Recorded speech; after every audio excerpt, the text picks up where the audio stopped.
배우 이병헌이 연기한 중앙정보부장 김재규. 그렇게 미국 좀 CIA 가.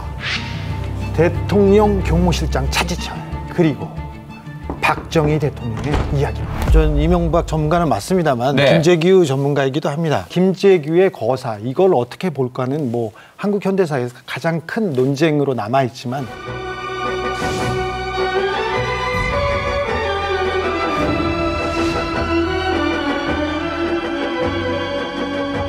KBS 자료실을 탈탈 털어서 핵심만 쏙쏙 골라서 보여드립니다. 더 라이브가 야심차게 준비한 코너 수요 명화 그 두 번째 시간.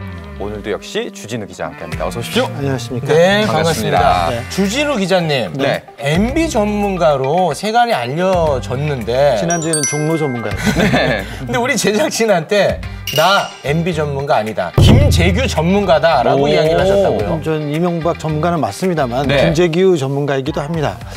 제가 한국 사의 가장 중요한 사건 11.6 네. 박정희 전 대통령 시해 사건을 오랫동안 취재했고요. 네. 김재규 씨 측 가족들도 저한테 평전을 의뢰해서 제가 평전을 쓰기도 했습니다. 완성은 못했습니다. 네. 네. 오늘 돌려드렸습니다. 그렇죠. 사실 오늘 김재규 관련 그 내용을 준비하신 이유는 뭐죠? 지금 남산의 부장들이라는 영화가 굉장히 인기를 얻고 있는데 네. 그것 때문에 그 박정희 전 대통령 시해 사건 11.6 사건이 재평가되고 김재규에 대한 재평가 움직임도 있어서 이 사건과 이 내용을 준비했습니다. 네. 수요 명화는 제2화 지금 시작하겠습니다.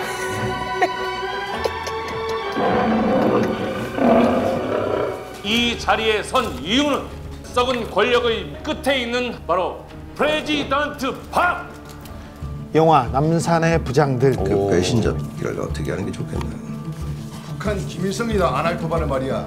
이 나라 전직 정보부장했어. 청와대 뒷마당 무궁화 퇴비로 쓰셔. 조용히 해결하겠습니다. 배우 이병헌이 연기한 중앙정보부장 김재규. 그렇게 미국 좀 CIA 가.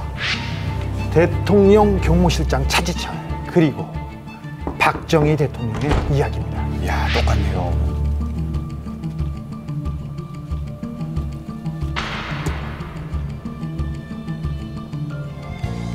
바로 외부인한테는 철저히 가려져 있던 비밀 장소 안 갑니다. 문정동 안 가. 네. 주로 연애가 있었습니다. 대통령 연애가. 이곳에서요? 네. 예. 룸사롱 겸용으로 이렇게 이용되던 청와대 룸사롱입니다.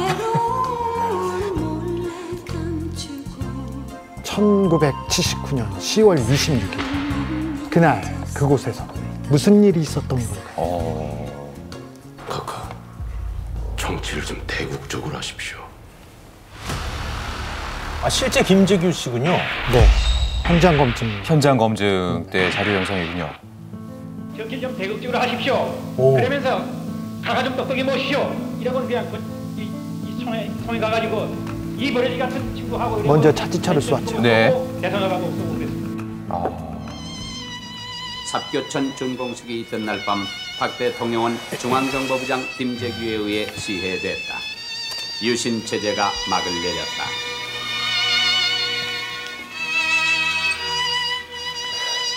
여기서 이제 그 김재규라는 인물은 중앙정보부장이지 않습니까? 네. 중앙정보부라는 건 지금 없으니까 지금은 국정원인데요. 국정원과 비교할 수 있군요. 국정원인데 그 전신은 중정이었는데 네. 그때 중앙정보부와 지금 국정원의 힘의 비율은 어마어마하게 다르죠. 그때는 네. 중정 요원이 말단 요원이 서울지검장, 검사장 그 책상에 앉으면 다리를 책상 위에다 올려놓고 앉았어요. 말단 직원이요? 말단 직원. 그리고 말단 직원이 도지사한테 행정지도를 하고 모든 그 평가가 중정으로부터 비롯됐기 때문에 힘이 막강했습니다. 박정희 대통령이 원하는 재산은 마음대로 뺏을 수 있었습니다. 중정으로 인해서. 그래서 정수장학회도 네. 사실 강탈해 간 거였고요. 그 다음에 뭐 박 대통령이 텔레비전을 보다가 저의 누군가 그러면 그날 저녁에 아까 안가 연회에 이렇게 바로 불려오는 그런 일이 비일비재하게 있었습니다. 그래서 중정의 힘이었습니다. 이게 그 남산의 부장이 중정이 남산에 있었기 때문에 네, 중정 부장을 남산의 부장이라고 네. 불렀다고. 그때 뭐 민주화 운동을 하던 사람이나 네. 데모하던 학생들 남산에 끌려갔으면 네. 뭐 뭐 거의 초주검이 돼서 나오고 했죠. 그럼 그 물론 무소불위의 권력을 가진 그렇죠. 요직에 있었던 김재규 중앙정보부장이 박정희 당시 대통령에게 왜 총을 겨눈 겁니까? 여러 가지 해석이 있는데 네. 박정희 그리고 경호실장 차지철 그리고 중앙정보부장 김재규의 세 명의 역학관계를 조금 자세히 짚고 넘어가 봐야 될 것 같습니다. 그날 김재규는 왜 총을 들었을까요?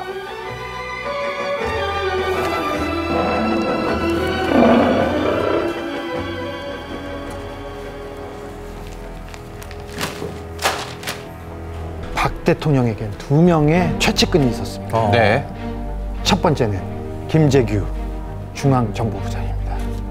박정희의 고향 후배이자 육사 동기였는데요. 박정희 대통령이 존경할 정도로 가까운 사람이었어요. 대통령 다음으로 최고 권력이라는 중앙정보부장 부장에 앉혀서 그 누구보다도 총애했고요. 대통령에게 충성심도 대단했습니다. 권력의 핵심이었죠. 진짜 오른팔이라 불릴만 했군요. 그렇습니다. 네. 그리고 또 한 명이 있다는 거죠. 카카, 제가 어떻게 하기를 원하십니까? 임자 옆에는 내가 있잖아. 임자 하고 싶은 대로 해. 그런 김재규의 앙숙이 있었습니다. 바로 막가파시견 경호실장 차지철이었습니다. 아, 차지철. 쿠데타 시절부터 쭉 옆에 있었군요. 한참 후배였죠. 네. 카카가 국가야. 국가 지키는 게 내 일이야. 여기는 네가 있을 자리 그런 자리가 아니야 이 새끼. 카카가 국가야. 국가 지키는 게 내 일이야. 사사건건 다퉜는데요, 두 사람은. 그 두 사람의 권력 다툼이 11.6의 직접적인 원인이라는 김재규는 평소 대통령께 건의하는 정책에 대해서 불신을 받아왔고 모든 보고나 건의가 차지철 경호실장에 의하여 제동을 당하였을 뿐 아니라 자신의 인책 해임을 우려한 나머지 범행을 저지른 것으로 전두환 신군부가 그렇게 평가절하했었는데요. 하지만 김재규의 다른 시각도 있습니다. 유신 헌법을 새로운 우리의 헌법으로 공포하게 된 것입니다. 대통령으로서의 직책을 성실히 수행할 것을 1972년 유신헌법이 선포되면서 영구 독재를 꿈꾼 박정희. 민주화의 목소리는 박정희에게 들리지 않았는데 네. 그때부터 김재규는 다른 생각을 하게 됩니다. 카카, 계엄령은 안 됩니다.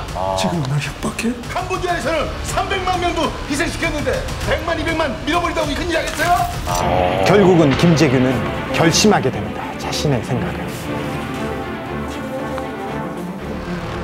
카카, 정치를 좀 대국적으로 하십시오. 1979년 10월 26일 드디어 거사를 치릅니다. 네. 철옹성 같은 유신 독재를 직접 무너뜨리기 위해서였다고 그는 말했습니다.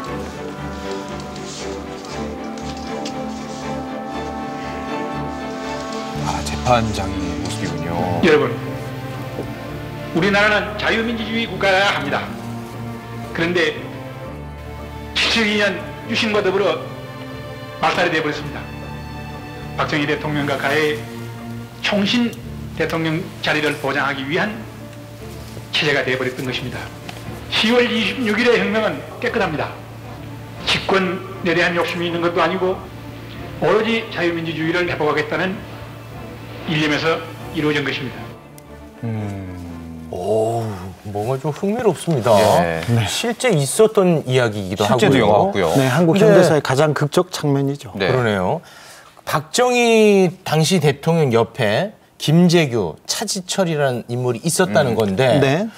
아니 근데 김재규 부장이 더 선배고 고위직 같은데 왜 네. 박정희 대통령은 차지철을 더 좋아했을까요?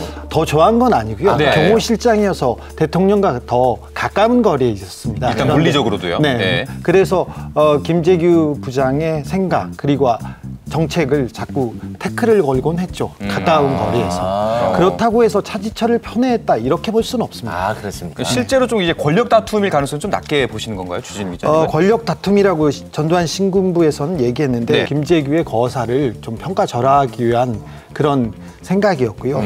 사실은 김재규의 그 생각을 박정희 대통령이 많이 받아줬는데 강경파인 차지철, 네. 온건파인 그 김재규 계속 균형을 잡다가 차지철 쪽으로 기울었다고. 균형추가 좀 기울었다고 그렇게 볼 수는 있습니다. 혹시 뭐 그렇게 된 결정적 계기 같은 게 있습니까? 김재규 중정부장이 네. 최태민과 박근혜 최태민이라 하면은 최태민 목사 최소원 씨의 예, 아버지를 얘기하는 거죠? 그 문제를 가지고 최태민의 비보고서를 써서 대통령께 직보를 하죠. 박정희 대통령이 최태민과 박근혜 씨를 불러서 직접 그 문제에 대해서 묻습니다. 예. 그런데 그때 중정의 보고서와 김재규의 충원 직언을 받아들이지 않고 박근혜, 최태민을 그대로 두지요. 오히려 격상시키죠. 네, 그러면서 약간은 권력에서 밀렸다 이렇게 보는 해석도 있습니다. 재판 최후 진술에서 밝혔다시피 독재 청산과 자유민주주의를 위해서 한 행동이었다. 네. 본인 스스로 이제 혁명이라고 불렀잖아요. 네, 그렇습니다. 네. 그 신군부에서 집 압수수색을 했을 때 네. 집에서 민주주의, 자유, 인권 이런 글씨가 많이 발견됐습니다. 그리고 유신 독재가 시작됐을 때부터 박정희 대통령을 자기가 시해하고 자기가 그 독재를 끝내겠다는 생각을 해서 거사를 꿈꾸기도 하고 계획을 세웠다고 얘기하고 있습니다. 그래서 그런 그 정황 증거가 남아 있는 것을 보면 이분이 오랫동안 박정희의 유신 독재를 끝내겠다는 생각은 있었던 것으로 보입니다. 네. 뭐 혁명으로 보는 관점도 있겠습니다만 또 일각에서는 어떤 권력욕으로 보는 관점도 있지 않습니까? 본인이 주인공이 되고 싶다, 대통령이 되고 싶다. 그런데 박정희 대통령을 시해한 후에 중정부장이었던 김재규가 중정으로 가지 않고 육군에게 갑니다. 쿠데타가 아니라 자기는 그 의로운 일을 했다. 여기에서 자기의 역할을 끝내겠다는 것을 보여주는 그러니까 반증이기도 합니다. 출두했다라고 이야기를 하는 거죠? 네, 그렇습니다. 예. 본인이 자기가 정권을 다시 이어받는다면 이건 쿠데타에 다름없다 하면서 자기는 그런 생각이 추호도 없었다고 했고 자기 부하 직원들, 부하들한테도 이 거사를 알리지 않았어요. 몇몇한테도 몇 시간 전에 알린 걸로 보면은 그 자기가 쿠데타나 다른 생각, 권력욕이 있었다고 보기는 어렵습니다. 11.6 사건 분명 역사적으로 굉장히 커다란 현대사 사건이지만 지금 현재 우리에게 던져주는 메시지는 무엇일까요?